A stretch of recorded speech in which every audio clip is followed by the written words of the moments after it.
आकाशवाणी नागपूर विना डोंगरवर आपल्याला प्रादेशिक बातम्या देत आहे. ठळक बातम्या.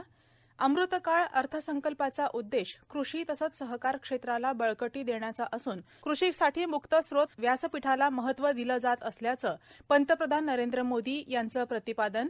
विमा कामगारांसाठी बल्लारपुरात 100 खाटांचं अत्याधुनिक रुग्णालय उभारणार, चंद्रपूरचे पालकमंत्री सुधीर मुनगंटीवार यांची घोषणा.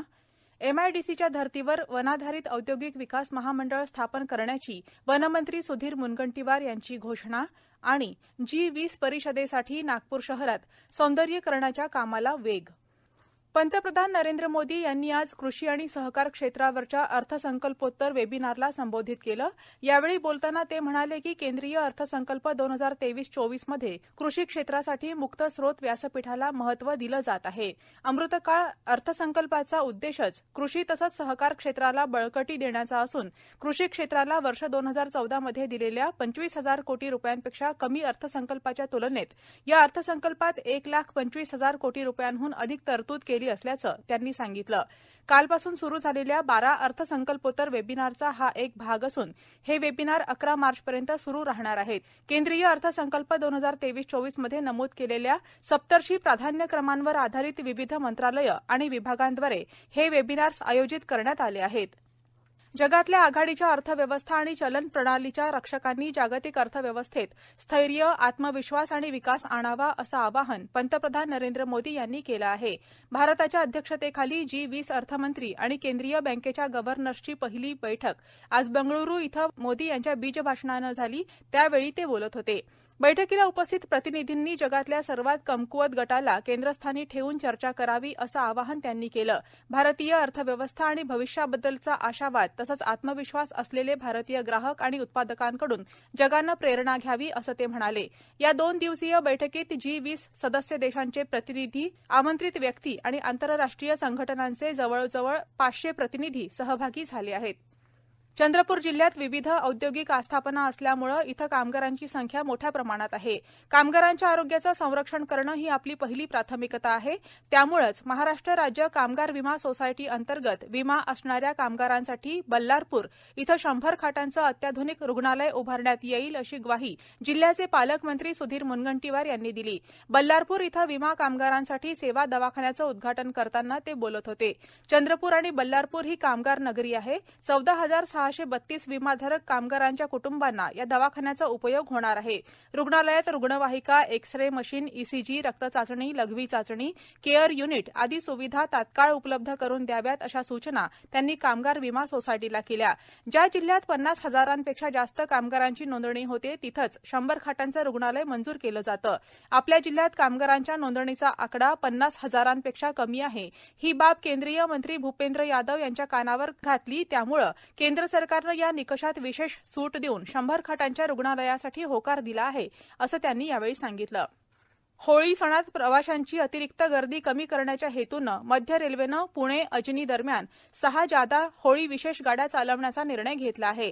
01443 क्रमांकाच्या पुणे-अजनी साप्ताहिक AC सुपरफास्ट स्पेशलच्या 6 फेऱ्या 28 फेब्रुवारी ते 14 मार्चपर्यंत दर मंगळवारी दुपारी 3:15 वाजता पुण्याहून सुरू होतील. ही गाडी दुसऱ्या दिवशी सकाळी 4:50 अजनीला पोहोचेल. 01444 ही विशेष गाडी 1 मार्च ते 15 मार्चपर्यंत दर बुधवारी सायंकाळी 7:50 अजनीहून सुटेल आणि दुसऱ्या दिवशी सकाळी 11:35 पुण्याला पोहोचेल. या गाडीला दौंड, दोरमार्ग, कोपरगाव, मनमाड, भुसावळ, नांदुरा, अकोला, बडनेरा, धामणगाव आणि वर्धा इथं थांबे देण्यात आले आहेत. आज केंद्रीय भूपृष्ठ आणि परिवहन मंत्री नितीन गडकरी यांनी बुलढाणा जिल्ह्यातल्या खामगाव इथं धावती भेट दिली.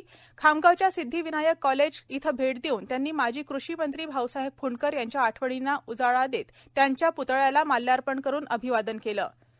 राष्ट्रसंत तुकडोजी महाराज नागपूर विद्यापीठाच्या वतीनं दिवंगत साहित्यिक वि.वा. शिरवाडकर उर्फ कुसुमाग्रज यांच्या जन्मदिनानिमित्त मराठी भाषा गौरव दिन समारंभ सोमवार दिनांक 27 फेब्रुवारी रोजी दुपारी 3:30 वाजता आयोजित करण्यात आला आहे. विद्यापीठाच्या जमनालाल बजाज प्रशासकीय भवनातील सभागृहात हा समारंभ होणार आहे. कार्यक्रमाच्या अध्यक्षस्थानी विद्यापीठाचे कुलगुरू डॉ. सुभाष चौधरी राहणार आहेत.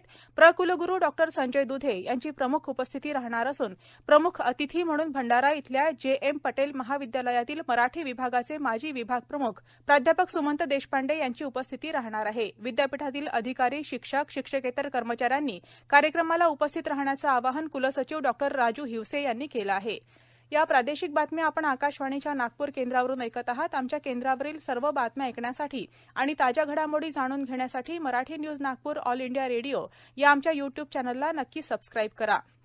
महाराष्ट्र औद्योगिक विकास महामंडळाच्या धर्तीवर आता वन औद्योगिक विकास महामंडळ FIDC सुरू करण्यात येईल, अशी घोषणा वनमंत्री सुधीर मुनगंटीवार यांनी केली आहे. नागपूर इथं काल वन विकास महामंडळाच्या विभागीय क्रीडा स्पर्धेचं पुरस्कार वितरण केल्यानंतर ते बोलत होते. या माध्यमातून वन आधारित उद्योगांना चालना देण्यात येणार असल्याचं त्यांनी नमूद केलं. लवकरच वन विभागाच्या आणि वन विभाग विरुद्ध वन विकास महामंडळ अशा विभागीय क्रीडा स्पर्धा घेण्यात येतील, असं ते म्हणाले. नुकत्याच झालेल्या राष्ट्रीय सर्वेक्षणानुसार 2550 वर्ग किलोमीटरचं वनक्षेत्र महाराष्ट्रात वाढलं आहे, असं मुनगंटीवार यांनी यावेळी सांगितलं. वन से जीवन के मंगल तक आणि वन से धन तक हे केवळ वन विभागामुळेच शक्य आहे. निसर्गाचं संरक्षण करून ईश्वरीय कार्य करण्याचं काम आमचा विभाग करत आहे. वन अधिकारी, कर्मचारी, वनमजूर आणि विशेष म्हणजे गावकऱ्यांच्या सहकार्यामुळे राज्यात 2550 चौरस किलोमीटर वनक्षेत्रात वाढ करू शकलो, याचा मनस्वी आनंद आहे, असं वनमंत्री तथा चंद्रपूर जिल्ह्याचे पालकमंत्री सुधीर मुनगंटीवार यांनी सांगितलं. ताडोबा अंधारी व्याघ्र प्रकल्पाच्या 28व्या वर्धापन दिनानिमित्त आयोजित कार्यक्रमात ते बोलत होते. तेंदूपत्ता हा रोजगाराचा एक घटक आहे. रॉयल्टी बोनस देताना केवळ 25% निधी देण्यात येत होता. मात्र वनमंत्री म्हणून आपण आस्थापनांचा खर्च कमी करून तेंदूपत्ता बोनससाठी 72 कोटींची तरतूद केली आहे, अशी माहिती त्यांनी यावेळी दिली. सर्व श्रेणीतील विद्यार्थ्यांना मेट्रो भाड्यामध्ये 30% सवलत दिल्यानंतर महामेट्रो आपल्या सर्व प्रवाशांसाठी आणखी एक सुविधा देण्यास सज्ज आहे. उद्या दिनांक 25 फेब्रुवारीपासून नागपूर मेट्रोच्या सर्व प्रवाशांकरिता डेली पास उपलब्ध करण्यात आला आहे. 100 रुपयात प्रवाशांना कोणत्याही मेट्रो मार्गिकेवर कोणत्याही दिवशी अमर्यादित प्रवास करण्याकरिता उपलब्ध राहील. मेट्रो प्रवासी डेली पासचा लाभ घेऊ शकतात आणि त्यांना पाहिजे तितक्या फेऱ्या मेट्रोनं करू शकतात. सकाळी 6 ते रात्री 10 या कालावधीमध्ये मेट्रो सेवा सुरू असेल. एका पासवर एकच व्यक्ती प्रवास करू शकेल. माजी आमदार देवीसिंग शेखावत यांचं आज पुण्यात निधन झालं. ते 91 वर्षांचे होते. 1985 ते 90 या काळात अमरावतीचे आमदार असलेले शेखावत यांनी अमरावतीचं महापौर पदही भूषवलं होतं. माजी राष्ट्रपती प्रतिभाताई पाटील यांचे ते पती होते. त्यांच्या निधनानं राजकीय, शैक्षणिक तसंच सामाजिक क्षेत्रातून हळहळ व्यक्त होत आहे. शेखावत यांच्या पार्थिव देहावर आज पुण्यात अंत्यसंस्कार होणार आहेत. दरम्यान महाराष्ट्राचे राज्यपाल रमेश बैस यांनी माजी राष्ट्रपती प्रतिभाताई पाटील यांचे पती माजी आमदार डॉ. देवीसिंग शेखावत यांच्या निधनाबद्दल शोक व्यक्त केला आहे. भारत आणि ऑस्ट्रेलिया क्रिकेट संघादरम्यान सुरू असलेल्या बॉर्डर गावस्कर चषक कसोटी क्रिकेट मालिकेच्या तिसऱ्या सामन्यासाठी ऑस्ट्रेलिया संघाचं नेतृत्व स्टीव्ह स्मिथ करणार आहे. आईच्या आजारपणामुळे मायदेशी परतलेला कर्णधार पॅट कमिन्स तिसऱ्या सामन्यात खेळू शकणार नाही, त्यामुळे हा बदल करण्यात आला आहे. तिसरा कसोटी सामना येत्या बुधवारी 1 मार्चला इंदूर इथं खेळवला जाणार आहे. नागपूर जिल्ह्यामध्ये G20 परिषदेचं आयोजन 21 आणि 22 मार्चला करण्यात आलं आहे. त्या अनुषंगानं छायाचित्र स्पर्धा आयोजिण्यात आली आहे. Nagpur tiger capital of India यासह जिल्ह्यातील विविध पर्यटन स्थळं, शहरात होत असलेली विकासकामं, ऐतिहासिक वास्तू, वारसा स्थळं, मंदिरं, जगभरात प्रसिद्ध नागपुरी खाद्यपदार्थ, नागपुरी भाषा, कलावंत, विचारवंत, नामवंत या संकल्पनेवर आधारित ही छायाचित्र स्पर्धा असणार आहे. G20 परिषदेच्या अनुषंगानं निघणाऱ्या कॉफी टेबल बुक, ब्राउचर्स, विविध नैमित्तिक प्रकाशनं, होर्डिंग्स आणि फोटो प्रदर्शनामध्ये या छायाचित्रांचा समावेश करण्यात येणार आहे. पुढील महिन्यात नागपूर शहरात आयोजित G20 शिखर परिषदेसाठी नागपूर शहर सज्ज होत असून नागपूर महानगरपालिकेच्या वतीनं महत्त्वाच्या शासकीय संस्थांच्या संरक्षक भिंती आणि चौकांमध्ये सिंथेटिक पॅच यासह विविध सौंदर्यीकरणाची कामं सुरू झाली आहेत. त्यामुळे शहराला नवीन ओळख मिळणार आहे. रस्त्याच्या बाजूला असलेल्या अनेक संरक्षक भिंतींवर वाघ, सिंहासह विविध वन्यप्राणी आणि वारली चित्र रेखाटण्यात आली आहेत. यासोबतच भोले पेट्रोल पंप चौक, VNIT चौक, दीक्षाभूमी समोरील माता कचेरीच्या संरक्षक भिंतींवर सुंदर चित्र रेखाटण्यात आली आहेत. सौंदर्यीकरणामुळे या परिसराला देखणं रूप प्राप्त झालं आहे. G20 परिषदेसाठी शहराची सज्जता यातून ठळकपणे दिसून येत आहे. G20 बैठकीत येणाऱ्या प्रतिनिधी सदस्यांना संत्रानगरी नागपूरचं सांस्कृतिक, ऐतिहासिक दर्शन घडवण्याचा प्रयत्न जिल्हा प्रशासन आणि महानगरपालिकेकडून सुरू आहे. त्या अनुषंगानं सतत बैठका सुरू आहेत. शेवटी पुन्हा काही ठळक बातम्या.